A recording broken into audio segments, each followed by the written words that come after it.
LeighTDickey.com.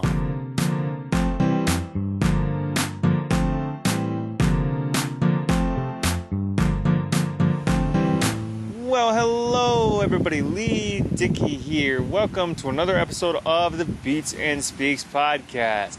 We are on location again. I am sitting at a picnic table in the courtyard of a municipal office here locally in Toronto.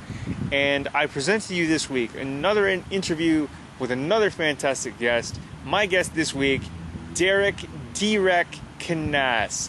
He is a DJ from Brunswick, Georgia, and he got in touch with me and wanted to tell his story. He was born with a heart condition and has gone through several procedures and operations to sort of manage that condition, but he also has AIDS, and we get into how he got it, why he got it, and along with, we discuss his medical issues, but we also discuss his passion for music, various sort of rapid fire topics like his favorite movie, his favorite food, what it's like in Georgia where he is, and he was just a fantastic guy to have on. I couldn't have asked for another fantastic guest. The first couple episodes with interviews on the Beats and Speaks podcast, I've had completely rock solid, top-notch guests, and D-Rek Canas is no exception. He was fantastic. We got into his medical issues, his passion for music, the fact that he's an AIDS activist and keeps the word out there about that disease. He's a top-notch guy, a real nice gentleman, and I really couldn't have asked for a better guest. So that's enough of me rambling on. Let's get into the interview. Right before I get into that, right before I give you that interview, I want to tell you where you can find the Beats and Speaks podcast. The Beats and Speaks podcast is available on my official website, LeighTDickey.com, iTunes, Spotify, and wherever you get your podcast. I ask you, will you write a review? Write us a review, and I will feature it on my website, front and center. You'll see your name, and I'll even shout you out on the podcast. So leave us a review on your favorite podcast platform, and I will feature it on my website and on the podcast. Okay? But the Beats and Speaks podcast releases new episodes every Friday at midnight Eastern Time on iTunes, Spotify, and your preferred podcast app and player of choice. So go find us on your favorite podcast app. Write us a review. Listen to the episodes. More interviews like this are coming. It's just been a total ride. I couldn't have asked for a better audience and better guests so far. I'm hyped for where this show is going to go, and I hope you guys are equally as excited to hear them. So without further ado, let's get into the interview. And before I forget, this is the last interruption before we get into the interview. Find us on YouTube by searching Leigh Dickey TV. That is LeighDickey TV. And if you want to be a guest on the Beats and Speaks podcast, email me at LeighTDickey, that's LeighTDickey @gmail.com, and we can go from there, and you can hear yourself on a future episode of the Beats and Speaks podcast. Now that all that housekeeping is out of the way, let's get into the D-Rek Canas interviews. So ladies and gentlemen, without further delay, here is D-Rek Canas, DJ, AIDS activist from Georgia, coming your way right now on the Beats and Speaks podcast. Hey, this is D-Rek. You're listening to the Beats and Speaks podcast with Leigh Dickey. I see here that, the story that you sent me, first off, thank you for coming on the Beats and Speaks podcast. I appreciate the fact that you reached out and wanted to come on the show, and I appreciate the time that you're taking today. But you mentioned here that you went through a whole bunch of, I suppose, ailments and doctor's appointments. You were surrounded by doctors, from the age of 3, or, well, it says here 3 months. Was there, did the doctors ever figure out what was going on? And what they knew about the heart condition from 3 months, that's what initiated the entire sequence of events that is now coming up on 35 years of uh, doctor teams from then on. And they call you the Terminator, do they? Yes. So you're giving Arnold a run for his money. I trying to. Not in physicality, but just in strength category, yeah. When I see here, it says that they called you in quotations, a battery operated son. Can you elaborate a little more on that?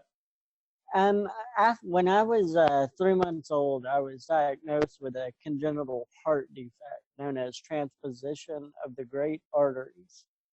And what that means is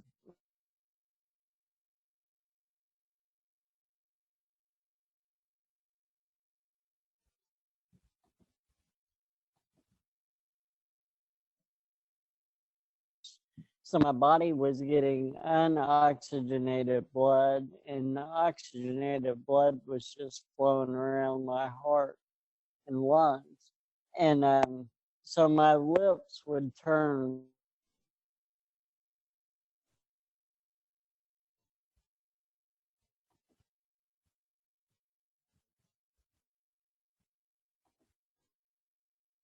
and I look really crazy. Like if you take me to an airport, we're going to get to meet a lot of TSA agents because I look really bad if they put me through the scanner, as every bone in my chest has been broken and stapled back together. And there's 2 sets of wires and a battery pack. Just holding you together and keeping you running. Wow. Yeah. So, I mean, I don't mean to sound insensitive, but you're basically a car. Yeah. I'm actually I'm on my 5th pacemaker now, and this one is actually the wildest one I've ever had because it is Bluetooth. And I have a wand, and I have to scan the pacemaker about every 3 months. Mm-hmm. And it sends a 3-month report to my cardiologist. So, and I suppose that's how they keep an eye on you, just to make sure that everything's running smoothly and that there are basically no hiccups. Yeah. I can't imagine like how your parents reacted to that whole thing. What was that like for them? I assume it was shocking. It was probably pretty shocking to my entire family. And the entire process was the original surgery. After it, I was in the hospital. I was in intensive care for 3 months, and I battled with different infections. Kidneys almost shut down. I had multiple blood transfusions throughout the 3 months and everything. It was a rough time that I was lucky to survive. Well, I can only imagine that, and quite frankly, maybe I even mentally don't even want to. Uh, so I see here that you're a social ambassador for the Yes Get Tested in Coachella Valley. Can you tell us a little more about that? Yes. Well, the way that happened was about 5 years ago. I decided to step into an arena of activism for HIV and AIDS Mm-hmm. because during the original surgery and all those blood transfusions in 1985, I sadly got HIV, and I wasn't diagnosed until 16 years later, and by that time it had progressed to AIDS.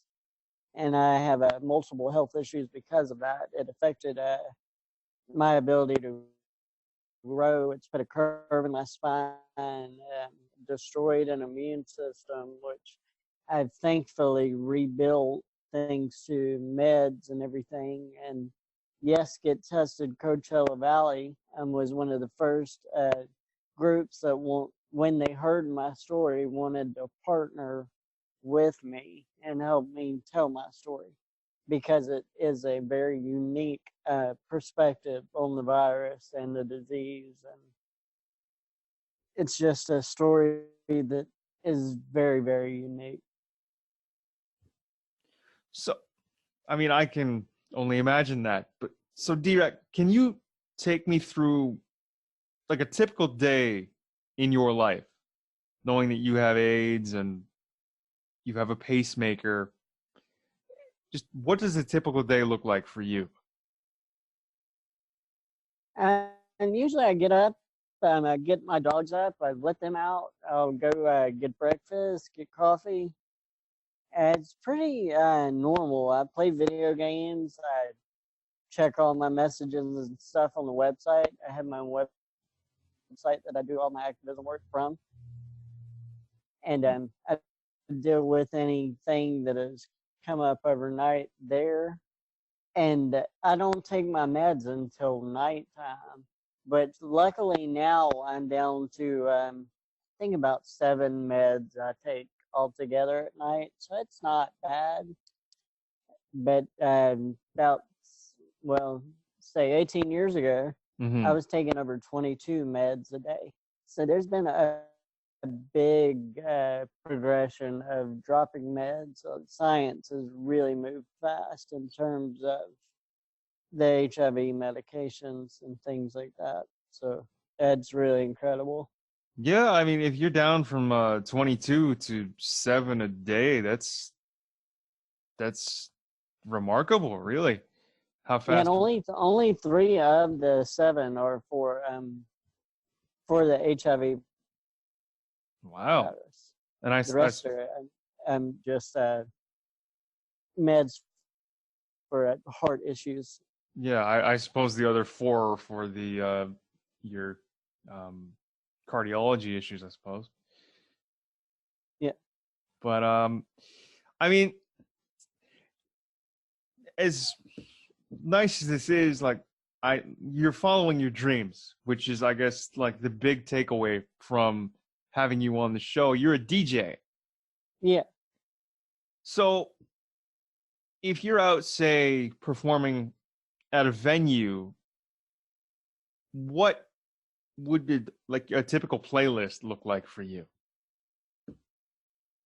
My playlist is going to evolve as the night evolves. So it's going to start probably in the 70s and move up through the ages as the night progresses, because your crowd earlier is older. And then as the night progresses, your crowd becomes younger and younger. So it actually works backwards in the way people would think it would work. So is there a typical era in music that you particularly enjoy? I like 80s. I like the 80s rock.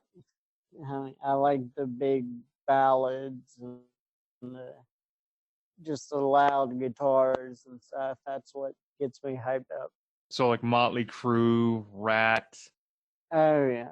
bands like that. Yeah, the hair bands, the typical like give me an entire bottle of hairspray and just don't Oh look. yeah. I went last year and saw Poison and Cheap Trick on tour. Saw them live. Seen Foreigner. I've tried to see as many of those guys that are still touring as I can, and it's always fun. It's fun to go to a concert where you know every song, you know the words to every song, and the band just kind of kicks off and they might sing the first verse, and then the rest of it's just crowd. And the only thing stopping you from getting on stage is the security. Yeah, I mean, and a lot of times I'll go to venues and security guys will know me because they've been to clubs that I've worked at. And they'll see me and they'll be like, "Yeah, you come up on stage, come on the side stage."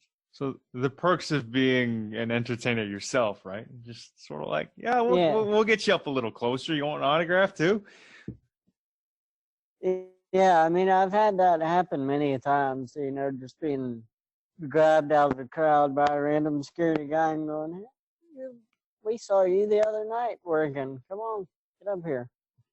You're not supposed to be in the crowd."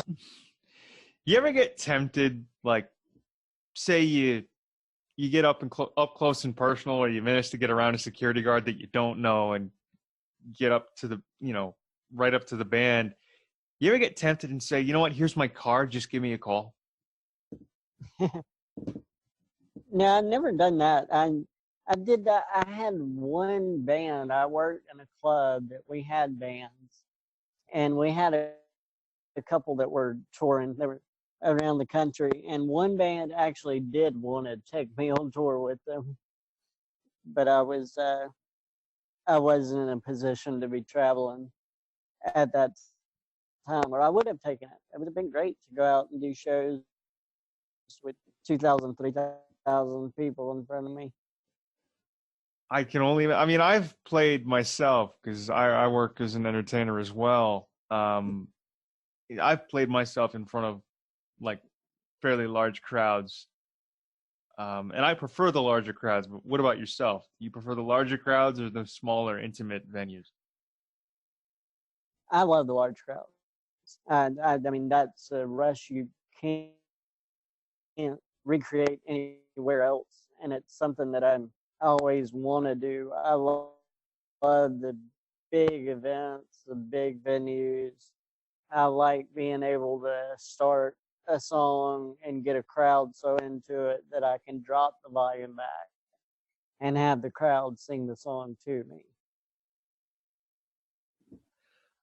I, And I, that's just so much fun to me.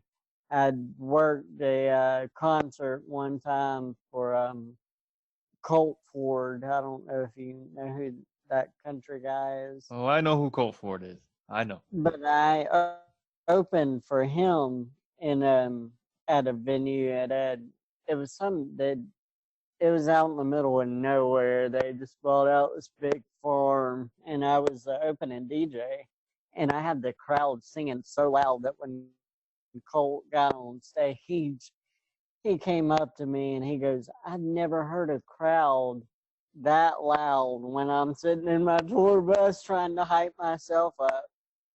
I said, "I apologize for that." And he goes, "No, don't apologize." He said, "That is insane. And that You is just, incredible." I'm sure you just made his job a whole lot easier. Yeah, that's what he said. He said, "You just made this so much easier for my entire band." I mean, I'm sure he just kind of tapped you on the shoulder and said, thanks, kid, and just got on stage. Yeah. But, I just like let's switch things up a little bit. If say you had like a musical Mount Rushmore, who would be on there? For me, oh gosh, well, personally, Vanilla Ice, because I'm known with that song, and I'll tell you that story in a minute. Mm-hmm. Um, there'd be Humpty from Digital Underground. Okay. There'd be Garth Brooks and Prince. That's a solid lineup. I mean, I can't argue with that at all. I mean, but you mentioned Vanilla Ice and Ice Ice Baby, I'm assuming. Yes. So what's the story behind that? And when I was about, say, 18 and just shy of 19, a friend of mine started getting me into a nightclub with her. And this is when everybody had computers with CD burners, and Napster was a thing, and everybody was burning CDs. Well, that was my thing. I was the guy that made the CDs for everybody. In the early days of like the peer-to-peer and like the downloading era, yeah. Yeah.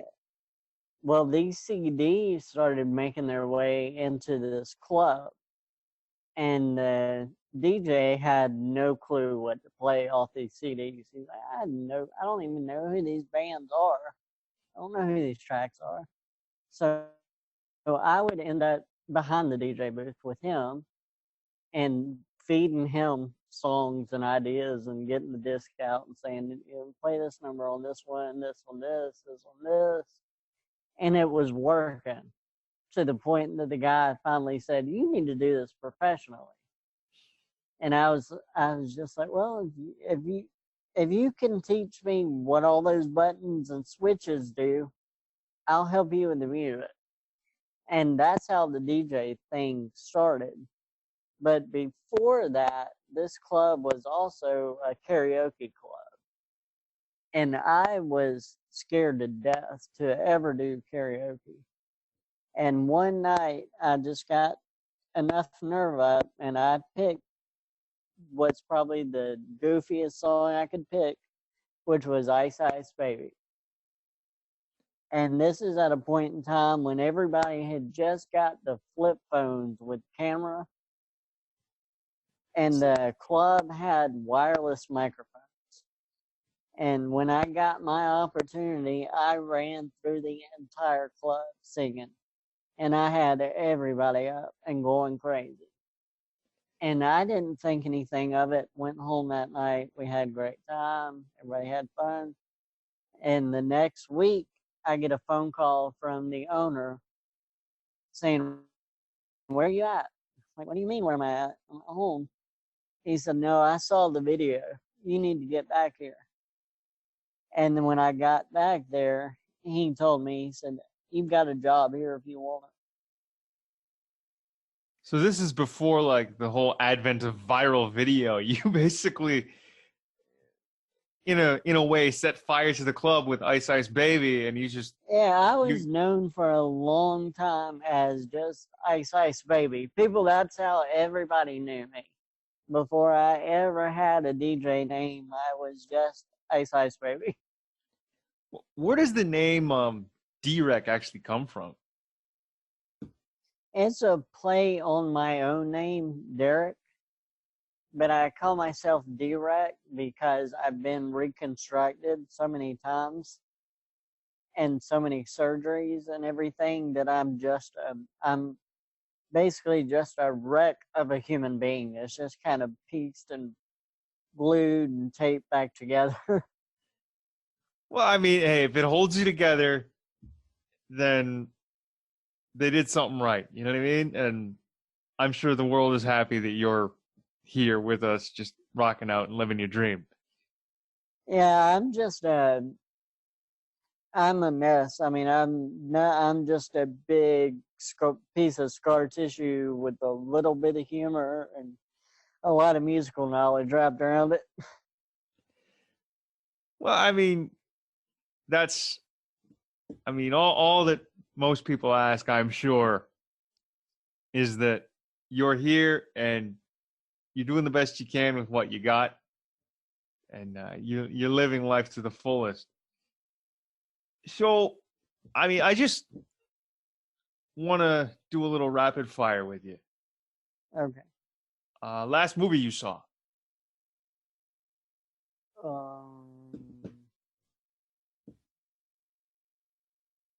Once Upon a Time in Hollywood. What'd you think of it, actually? Because I'm intrigued by it, so I want to get your opinion. I was kind of let down by it. I thought it was going in a direction that it didn't really go in. Okay.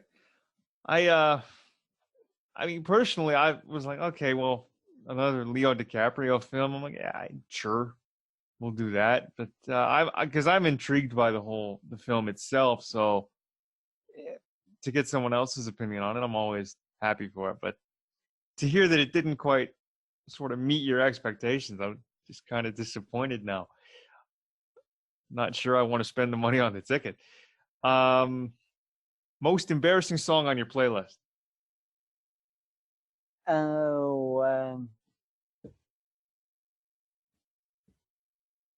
Whatever that new girl Lizzo, her newest track. Okay. Um, favorite TV show? The Ranch on Netflix.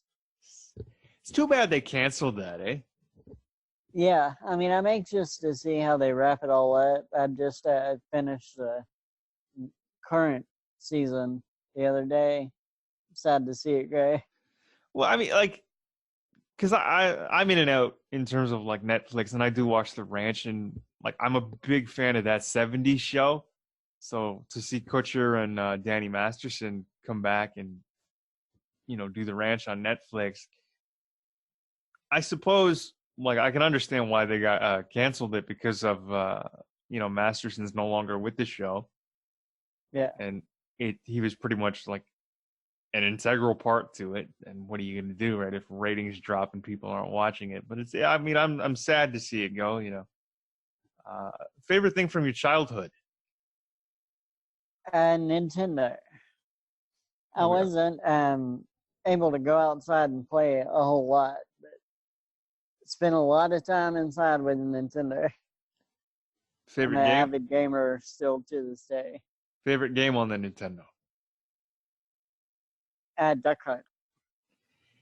Everybody says that. Everybody says Duck Hunt. I mean, what is the draw or the aura around Duck Hunt that you particularly enjoy and would call it your favorite game? I don't know. I think it's just the fact, like the shooter games just kind of let you get out some frustration that you can get during the day. Like I know I'll get frustrated during the day, and sometimes if I get overwhelmed, I'll turn the Xbox on and play around on Call of Duty, and then get back to work. Just kind of clears your mind. Just kind of lets you get past that just frustration block in your mind. Easy stress relief. I mean, Yeah. who needs a stress ball? I mean, I've got an Xbox. Let's see. So, if you could look back at your life in say 20 years, what would you say is your biggest accomplishment now?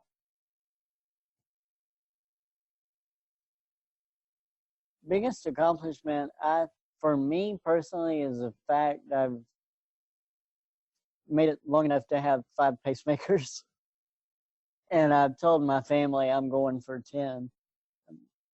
That's my goal. I'm shooting to have 10 of these things. Well, I'm sure you'll get there. I mean, you're halfway there, right? Yeah. And I was last time I went to the cardiologist, they were actually telling me if I would have been able to wait like 6 more months longer than when I'd gotten this implanted. They have one now that I don't even have to check, that the doctor can just log into it from their computer, and they can get the reports whenever they want. So they wouldn't even have to call you in. Yeah, so I wouldn't even have to worry about it at all.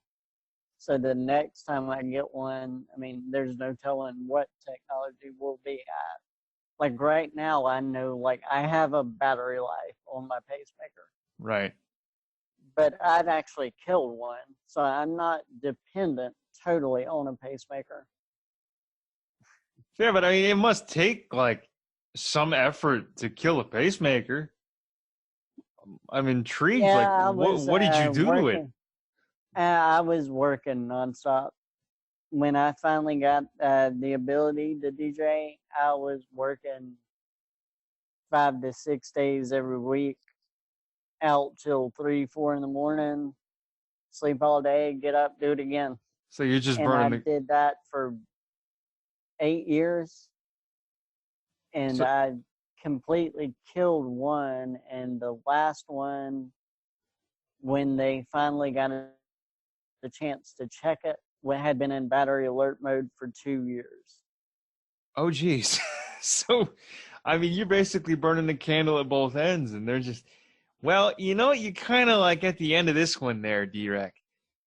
Yeah, I mean, I've got a medical team finally that stays on top of me really well, and will call me a week ahead of time to go, you can't cancel this appointment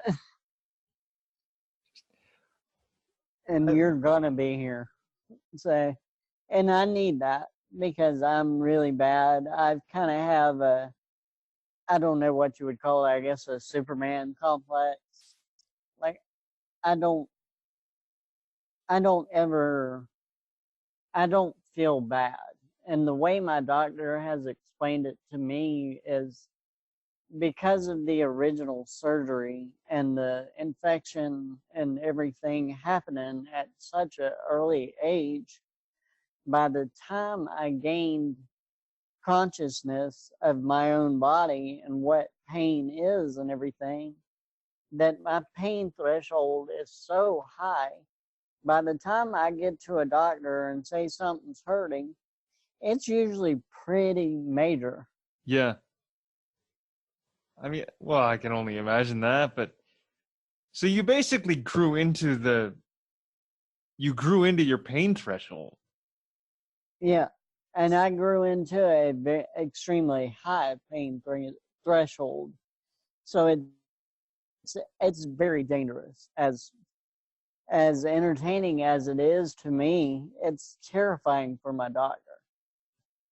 Yeah, I mean, because they're the ones entrusted with basically keeping you alive. And they know if I'm in the office, like something's been hurting probably for months. By the time I finally said, yeah, I should probably go get that checked out. Yeah, it's only been half a year. Yeah. Has there any, like, have your doctors basically said anything to the effect of, you can't do this forever? Yeah. And I've actually had a doctor tell me that if I wake up feeling too good, go see them, go to the office.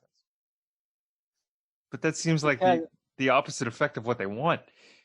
yeah, when I actually had killed the pacemaker, once it had died, I started feeling incredible. And I was running 2 miles a day up until that appointment. And my doctor explained it to me. He said, the reason you felt so good was it was the first time your heart had ever been without a machine that was there to kind of keep it under control. He said, so you kind of unlocked your heart, basically, and that's why you were feeling so good. But the thing with the heart is my heart rate, I didn't realize was at 36 beats a minute by the time I actually got to a cardiologist. Oh boy. I could Which is now why I have a smartwatch that keeps track of that daily, yeah. minute to minute, because I'm not good at keeping track of stuff like that. Well, I mean, your life's so busy, I can only imagine where you're just like something's got to skip your, you know, basically be at the back of your mind, but pretty much skip down a little bit. And the neat thing, the newest pacemaker is actually a passive pacemaker, because they did this pacemaker, but right after they went in and did a 9-hour cardiac ablation surgery on me, because my heart has a bad habit of falling out of rhythm and I get an atrial flutter, which is becoming really, really common around the country because of energy drinks and espresso coffees and stuff. Caffeine has real adverse effects on your heart.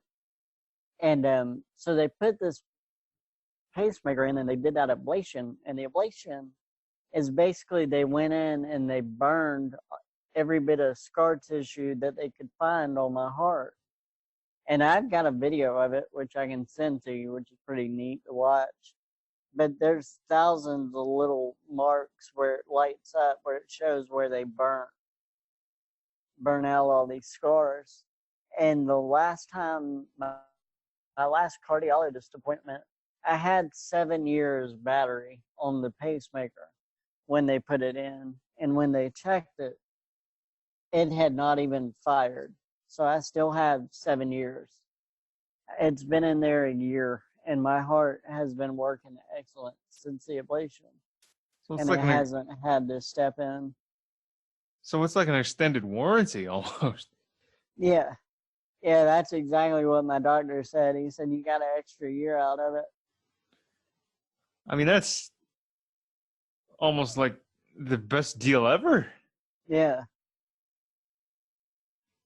So Um, I mean, I'm the weird, like I'm the usually the youngest out of my group of friends, but I'm also the oldest when it comes to like how I view time and what we're doing. And I don't like sitting around and not doing anything. I you're, want to get 10 things accomplished every day so you're because I you're know wise how beyond your fragile years. and I know how fragile life is. Yeah. I mean, I have the dumb Superman complex, but I also have the reality. Like I'm able to flip those two throughout the day to keep everything as real as I can keep it. Oh, that's fair. Um, so you live in Georgia, right? Yes, How far are you outside of Atlanta? Or about 5 hours. I'm on the coast, okay, so you're about St. the other Thomas, side. St. Thomas Island, Jekyll Island area. That's Okay. where that is. What did you grow up there or Yes, yes, I've grown up here. so what's like a typical Georgia day for like D-Rek? If you're not like in the office and you're not worrying about anything, are you just sort of outside, like on the bank of a river somewhere? Usually I try to be. Yeah, I like going to the beach and going and sitting on the pier, watching the ocean. And lately, it's been really fun to watch the ocean because of the tropical storms that keep skirting the coast. That's Yeah. really churned the ocean up, and it's real chaotic. I like chaos like that. I like seeing that. I really relate to that, and the fact that I get it. I get the chaos of it. I love seeing that manifested in nature. Well, I can see why you get the chaos if you're running so hard that you killed the pacemaker and you're looking out at the pier and you see a tropical storm come by, like, yeah, Yeah, it was fun. I went the other night. I went to dinner with family, and we went to this oceanfront restaurant, and you can see the ocean from the restaurant while you're eating. And I was sitting there, and I sat beside a guy that was from he was from the Midwest, and he was talking about how wild it was to see the waves kick up like that. And I was telling him, I said, it's extremely dangerous. Like, don't go out there and go, past your calf deep because it can pull you out. And I was pointing out where the rip currents were. And this guy was going, that is insane that you can see that and call that just from sitting here. And I said, well, I grew up here. I know it's just from growing up near the ocean. Like I can go to the Midwest and I don't know a damn thing about what's going on. It's just knowing your surroundings. it's knowing the area, yeah. Yeah.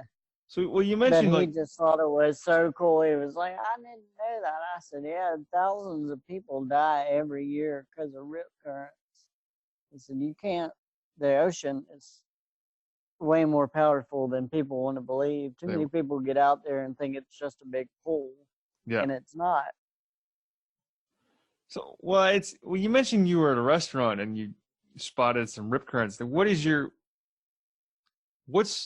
favorite meal?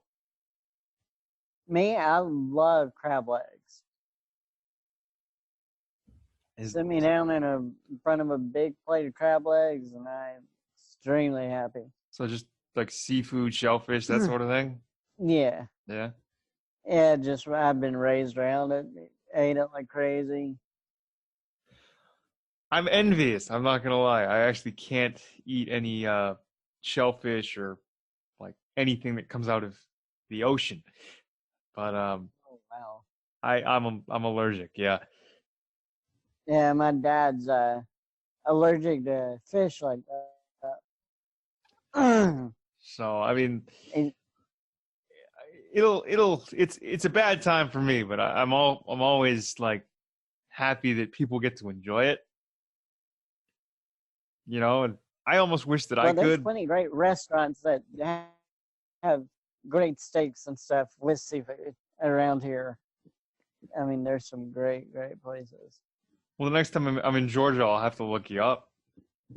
Yeah, there's some really nice restaurants. There's some great places to go to see some really pretty sunsets over the water and alligators. If you want to go see some really big alligators, there's a restaurant that's on the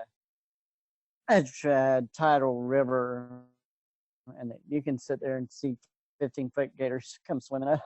Well, I just sort of like, yeah, come for the food, stay for the show, right? Oh yeah, there's plenty to see. There's plenty of wildlife and crazy stuff. There's an island right off the coast called Cumberland that's a national park, and there's wild horses on that. And you can take a ferry over there, and there's horse rides and stuff you can do. Or if you just like photography, there's photographers that come just to go to that island all the time. It sounds absolutely majestic. Um, just quickly before we wrap up, like if anybody wants to find you on social media, where can they find you? And DerekCanas.com, DerekCanas.com. Well, D-Rek or Derek Canas, I appreciate the fact that you came on the show, and thank you for coming on the Beats and Speaks podcast. It was a pleasure having you on. It was a pleasure hearing your story and just shooting the breeze with you, my friend. Thanks again for coming on, and I'm sure we'll have you on again. Keep rocking out, keep enjoying those crab legs, and just keep living, my friend. Thank you so much. Talk to you soon. I appreciate it. Thank you, sir. Well, there it is. Another episode of the Beats and Speaks podcast. This week featuring D-Rek Canas. I want to thank Derek again for coming on the show, reaching out and telling his story. If you guys want to find out more about D-Rek Canas, you can go to his official website, Derek, D-E-R-E-K, Canas, CANAS.com. You can find out all about his music, how to book him, the interviews he's done, his AIDS activism, and everything about this guy. He's just a fantastic man, and I loved having him on. I'm sure we'll have him on in the near future. Thank you again to Derek Canas for reaching out and coming on the Beats and Speaks podcast this week. This concludes another episode of the Beats and Speaks podcast. Thanks for listening. I've been your host, Leigh Dickey. A reminder, you can find the Beats and Speaks podcast every Friday. New episodes released at midnight Eastern time on my official website, LeighTDickey.com. Find us on YouTube by searching Leigh Dickey TV, and your favorite podcast app and player of choice, iTunes, Spotify, Google Play, you name it, it's there. And if you want to be a guest on a future episode of the Beats and Speaks podcast and tell your story, shoot the breeze, and have good old-fashioned conversation, email me at leightdickey@gmail.com. All right, thanks again for listening. Please comment, like, share, and subscribe. And we will see you all and talk to you all next Friday for a brand new episode of the Beats and Speaks podcast at midnight Eastern time. All right, I've been Leigh Dickey. You guys have been wonderful. We will see you all next week. Have a good one. Peace.